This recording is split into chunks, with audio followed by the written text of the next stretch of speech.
Have you ever felt it?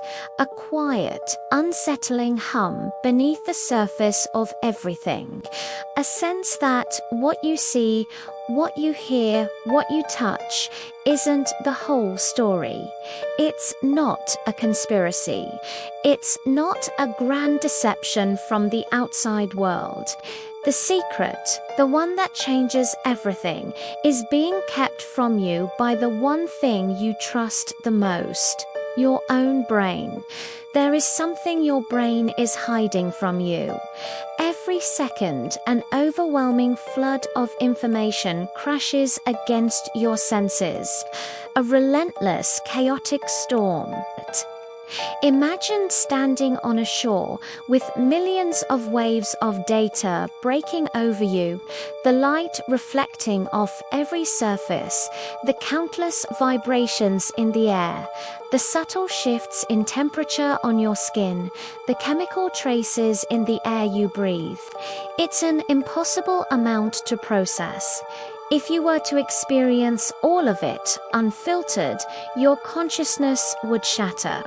You would be lost in an ocean of pure, meaningless static.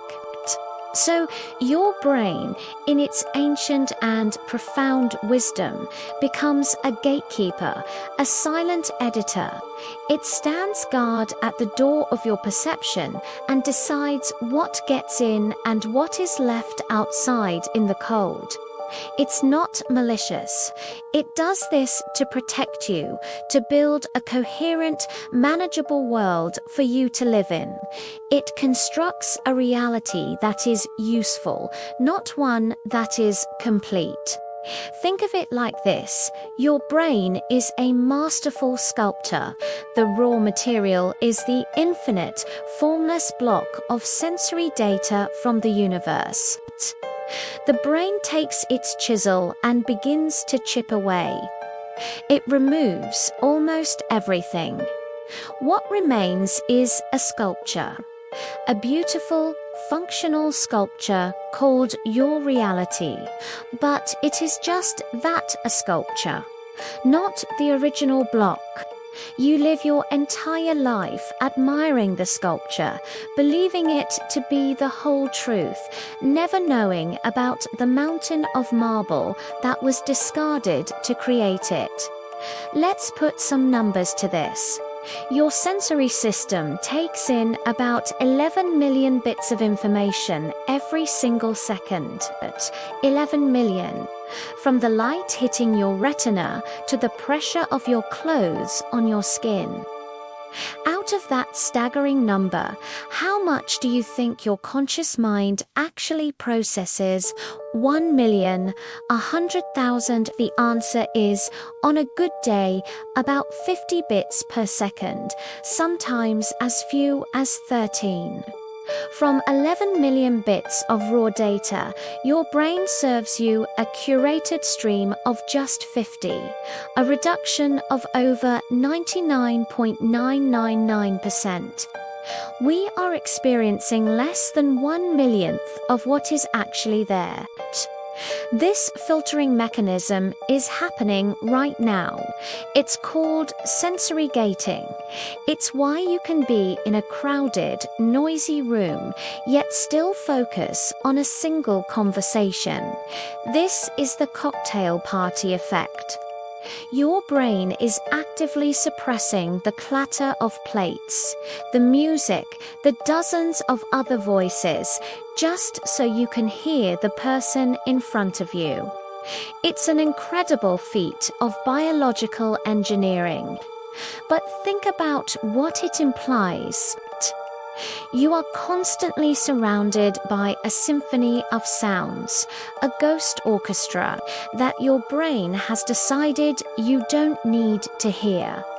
What melodies are you missing? What whispers are being silenced before they can ever reach you? It applies to your vision too. Your eyes are not cameras passively recording the world. They are active hunters. They dart around 3 to 5 times per second in movements called saccades. During these saccades, your brain actually shuts off your vision for a moment to prevent a blurry smear. You are functionally blind for a significant portion of your waking life, but you never notice. Your brain seamlessly stitches the still frames together, creating the illusion of smooth, continuous motion. It edits out the gaps, the blurs, the imperfections. It presents you with a clean, polished final cut of a film, while hiding the messy, chaotic, raw footage. What else is it hiding in plain sight? Our eyes can only see a tiny sliver of the electromagnetic spectrum, what we call visible light. We are blind to the infrared radiation that pours from warm bodies, the ultraviolet light that paints flowers in patterns we can't imagine, the radio waves that carry voices and music through the very air we breathe. We are floating in an ocean of invisible light, and our brain gives us just a single, narrow keyhole to peek through. Animals see these other worlds. A bee sees a flower not as we do, but as a glowing, intricate landing pad of ultraviolet patterns. A snake sees the world in gradients of heat, a thermal landscape of prey and predators. They are experiencing a different sculpture carved from the same raw block of reality. Our reality is a carefully constructed hallucination we all agree upon. It's a user interface, a desktop for consciousness.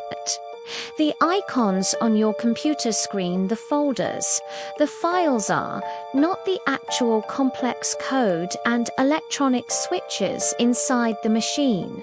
They are simplified representations that allow you to interact with the system without being overwhelmed.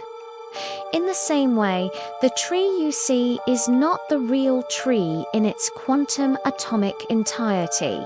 It is your brain's tree icon. It's a useful simplification that tells you this is tall, provides shade, is made of wood. You don't need to perceive the quadrillions of atoms vibrating. The complex dance of photosynthesis, the entire ecosystem living on its bark. You just need to know it's a tree. Your brain has learned, over millions of years of evolution, what is important for survival. It prioritizes movement, contrast, faces, and threats. Everything else becomes background noise, faded into the periphery. It creates patterns and fills in the blanks. When you glance at a familiar room, you don't actually see every object. Your brain pulls a memory, a schematic of the room, and projects it onto your perception. You are seeing a memory as much as you are seeing the present reality. It does this to be efficient, to save energy. But it means we often see what we expect to see, not what is actually there. We live in a ghost of our own past, and this is the deep, quiet, unsettling truth. The world you experience is not the world. It is a story the brain tells itself about the world. A story edited for clarity, for safety, for efficiency. It's a beautiful, compelling story. It's the only one you've ever known, but it is a story nonetheless. And like any story, it has an author with a bias. Its bias is you, your past experiences, your beliefs, your fears, your desires. They all act as further filters, coloring the information that the brain finally allows you to see. We walk around, confident in our perception, believing we see things as they are. But we are all living in a private cinema, watching a movie produced, directed, and edited by our own minds. We are the star and the sole audience member, and the projectionist has left most of the film on the cutting room floor. The vast, silent, unseen majority of the cosmos. The layers upon layers of reality that exist right here, right now, completely beyond our grasp. The sounds we cannot hear, the colors we cannot see, the connections we cannot fathom. An entire universe hidden in plain sight. The real world is not smaller than we imagine. It is infinitely, terrifyingly, beautifully larger. We are just biologically incapable of perceiving it. And this realization is not a cause for despair. It's an invitation. An invitation to be humble, to be curious, to question our own certainty, to understand that our view is just one view, a sliver of a sliver.